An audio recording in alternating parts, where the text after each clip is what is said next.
Hello and welcome again to Pathfinder. Germany based Deutsche जो bank है इसके हवाले से लगभग $1 ट्रिलियन का ये ग्रीन वॉशिंग स्कैंडल सामने आ रहा है, जो कि बताया जा रहा है अभी तक का सबसे बड़ा ग्रीन वॉशिंग स्कैंडल हो सकता है। ऑलरेडी जर्मन पुलिस ने जो हेडक्वार्टर्स हैं डॉइचे बैंक के, इनको रेड किया है। अथॉरिटीज़ के पास इसके लिए पूरे प्रूफ यहाँ पे बताए जा रहे हैं। और डॉइचे बैंक की अगर हम देखें तो मुश्किलें काफ़ी बड़ी हुई देखी जा सकती हैं, स्पेशली जब से डोनाल्ड ट्रंप से उनका नाम लिंक हुआ। टैक्स इवेजन से लेकर मनी लॉन्ड्रिंग तक के इश्यूज रहे, इंटरनेशनल सैंक्शन उन पे लगाए गए। अगर हम देखें सन 2000 के बाद से अभी तक लगभग $18 बिलियन का फाइन यहाँ पे डॉइचे बैंक पे लग चुका है। पूरे इशू को डिटेल में देखेंगे किस तरीके से ये पूरा इशू है, क्यों यहाँ पे कंसर्न बताए जा रहे हैं। इससे पहले एक ये क्वेश्चन पूछा गया था आपका यूपीएससी प्रीलिम्स 2022 के अंदर। ये क्वेश्चन पूछा जा रहा है ग्रीन वॉशिंग से आप क्या मतलब समझते हैं। 4 स्टेटमेंट दिए गए हैं, आपको आंसर बताना है कि ग्रीन वॉशिंग का मतलब क्या होता है। चलिए आगे हम डिस्कस करते हैं। This is a brief introduction about me. My name is Rahul Bhardwaj. ये मेरा टेलीग्राम चैनल है, जिस पे आपको सेशन का पीडीएफ प्राप्त हो जाएगा। ये टेलीग्राम पे नाम डाल के आप सर्च कर सकते हैं। इसके अलावा प्लस प्लेटफॉर्म पे फ्री क्लासेस आपको इस लिंक पे प्राप्त हो जाती हैं। स्पेशली जो प्रीवियस ईयर क्वेश्चन की हमने सीरीज चलाई थी, आपने देखा होगा किस तरह से प्रीलिम्स में उसने हेल्प की है। तो यही सब सेशन आप यहाँ प्राप्त कर सकते हैं। पाथफाइंडर को इसी तरह के अपडेट के लिए सब्सक्राइब करना ना भूलें। इसके अलावा अकेडमी से आप जुड़ सकते हैं as a 1 point solution for your complete preparation. Subscription के लिंक आपके डिस्क्रिप्शन बॉक्स में दिए गए हैं। Use the code RB Live to get maximum discount and personalise guidance. देखिए, डॉइचे बैंक की अगर हम बात करें तो यहाँ पे ग्रीन वॉशिंग को लेके इशू चल रहा है। ग्रीन वॉशिंग एक टर्म है जो कि लगभग 1980s के अंदर ये कॉइन किया गया था। और इसका मतलब है जब कोई कंपनी यहाँ पे क्लेम कर रही है कि हमारे जो प्रोडक्ट हैं वो एनवायरनमेंट सस्टेनेबल हैं, ठीक है, एनवायरनमेंट को कम नुकसान पहुंचा रहे हैं, या फिर कार्बन डाइऑक्साइड कम यहाँ पे वो कर रहे हैं, या फिर अगर कोई कंपनी क्लेम करती है कि देखो हम यहाँ पे इतना प्रोडक्ट रिसाइकल कर रहे हैं, या फिर हम CO2 का एमिशन कम कर रहे हैं, कुछ भी हो सकता है। फाइन, तो यहाँ पे वो कंपनी का जो क्लेम है वो फॉल्स है, क्लियर, या फिर उसको बहुत ज़्यादा बढ़ा चढ़ा के वो बता रहे हैं। तो ये जो टर्म है इसको ग्रीन वॉशिंग यहाँ पे कहा जा रहा है। 80s के अंदर इसका यूज़ होना स्टार्ट हुआ। तो ग्रीन वॉशिंग का मतलब क्या हो गया, एक तरह का फॉल्स इंप्रेशन क्रिएट करना, मिसलीडिंग इन्फॉर्मेशन कि किस तरह से कंपनी के जो प्रोडक्ट हैं these are more environmentally sound, जबकि वास्तव में वो एनवायरमेंट को नुकसान पहुंचा रहे हैं। और इसी को लेके यहाँ पे पूरा इशू ये चल रहा है क्योंकि जो डॉइचे बैंक है इसी की असेट मैनेजमेंट आर्म है DWS, और ये क्या कह रहे हैं कि इन्होंने जो लगभग $1 ट्रिलियन के जो इन्वेस्टमेंट प्रोडक्ट हैं उनको बेचा है। उसके अंदर इन्होंने उन प्रोडक्ट्स को बेचा इस तरीके से है कि ये जो है आपका एनवायरमेंटली फ्रेंडली या फिर सस्टेनेबल हैं, लेकिन वाकई में जो वहाँ पे इस तरह की चीज़ें हैं, अगर आप देखोगे वहाँ पे जो इस तरह के इन्वेस्टमेंट है उनमें एनवायरमेंटल या फिर सोशल या फिर जो भी गवर्नेंस रिलेटेड इनके कंसर्न है उनको ध्यान में नहीं रखा गया। ये अथॉरिटीज़ कह रहे हैं कि अगर आप देखोगे ज़्यादातर इन्वेस्टमेंट के अंदर ये जो सारे इश्यूज हैं इनको अकाउंट नहीं किया गया है। किस तरह के इश्यूज की ये बात कर रहे हैं, बेसिकली ये जो पूरा इशू है ये जुड़ा हुआ है सस्टेनेबल इन्वेस्टिंग से। सस्टेनेबल इन्वेस्टिंग को सोशली रेस्पॉन्सिबल इन्वेस्टिंग या ESG इन्वेस्टिंग कहते हैं। ये ESG बहुत बहुत इंपॉर्टेंट वर्ड है, ये मीन्स के लिए भी इंपॉर्टेंट है, चाहे GS पेपर 4 हो या फिर अदरवाइज।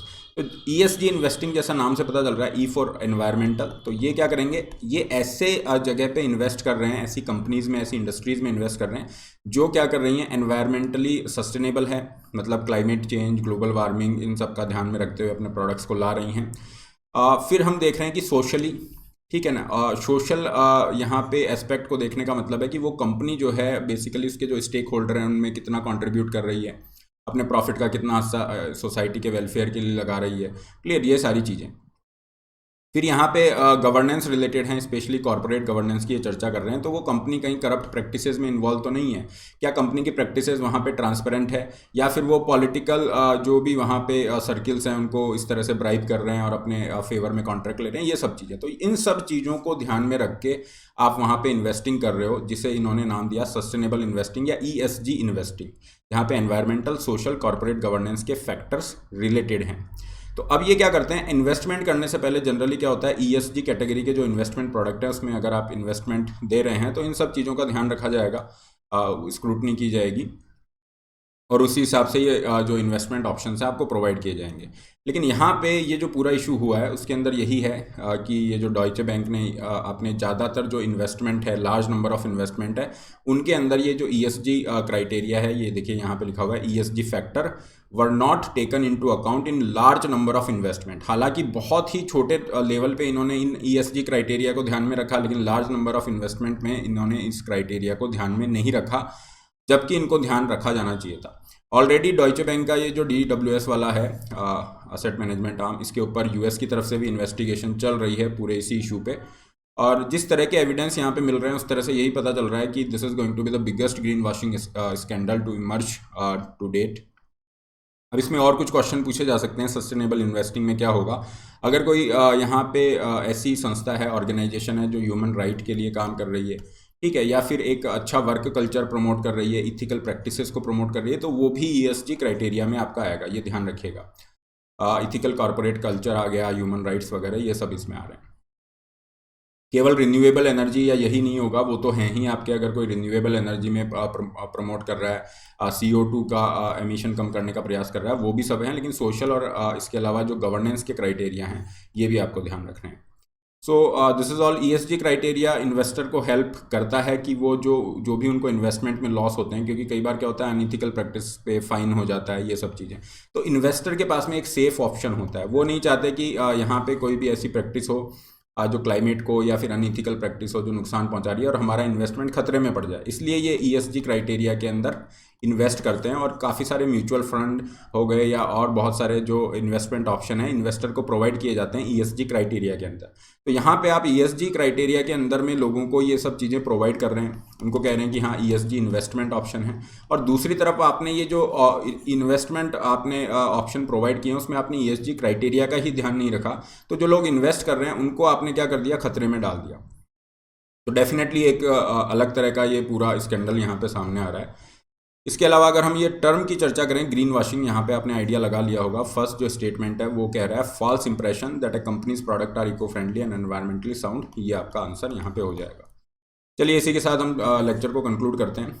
PDF सेशन का आप इस टेलीग्राम पे प्राप्त कर सकते हैं। इसके अलावा और बहुत सारे इंपॉर्टेंट रेलेवेंट सेशन है जो फ्री ऑफ कॉस्ट अवेलेबल है। इस टेलीग्राम ग्रुप पे आप जुड़े रहिए। अनअकैडमी के साथ आप जुड़ सकते हैं, घर बैठे पूरी UPSC की तैयारी आप कर सकते हैं। ना किसी बड़ी सिटी में शिफ्ट होने की आपके ऊपर कोई कंपल्शन है, ना कोई इकोनॉमिक कंस्ट्रेंट है। बहुत ही रीजनेबल फीस के साथ आप घर बैठे इंडिया के टॉप एजुकेटर्स को एक्सेस कर सकते हैं। और सब्सक्रिप्शन लिंक पे जब आप क्लिक करेंगे, सब्सक्रिप्शन के लिंक आपको टेलीग्राम पे भी मिल जाते हैं, वीडियो के डिस्क्रिप्शन में भी हैं। जब आप उस पर क्लिक करते हैं you will find this plans. अपनी नीड के अकॉर्डिंग प्लान को चूज़ कीजिए। अगर आप कॉलेज में हैं 2 साल वाले प्लान के लिए जा सकते हैं, अदरवाइज 1 ईयर ऑप्ट कर सकते हैं। Use the code RB Live to get maximum available discount and personalise guidance. Similarly you can go for Iconic. या आइकॉनिक की फीस स्ट्रक्चर है, आइकॉनिक में लाइव मेंटरशिप के बेनिफिट हैं। केवल ऑप्शनल के लिए जा रहे हैं तो ये केवल ऑप्शनल के प्लान है, but I would recommend go for the combo. Combo का मतलब है GS CSET ऑप्शनल, सारी चीज़ें आपकी इंक्लूड है। नए बैचेज आपके 8 जून से स्टार्ट हुए हैं और नए बैचेज 15 जून से भी स्टार्ट हो रहे हैं। 2023 और 24 वाले बच्चे यहाँ पे ध्यान रखें, इन बैच में एनरोल करके आप अपना सिलेबस पूरा कर सकते हैं। अनअकैडमी सब्सक्रिप्शन की अच्छी बात यह है कि आपको एक ही बार फीस पे करनी है। After that all the courses of all the educator will be free including these batch courses. Doubt solving के लिए डेडिकेटेड टीम है। मेंस मेंटरशिप प्रोग्राम का आप बेनिफिट ले सकते हो। CSE एश्योर में जो बच्चे 2 साल का सब्सक्रिप्शन लेते हैं या उससे ऊपर जाते हैं, तो if you are not satisfied with your result you will be getting 1 year full extension free of cost. इसके अलावा EMI ऑप्शन के लिए भी जा सकते हैं। This is all. Don't forget to like, share, subscribe. All the best, have a great day.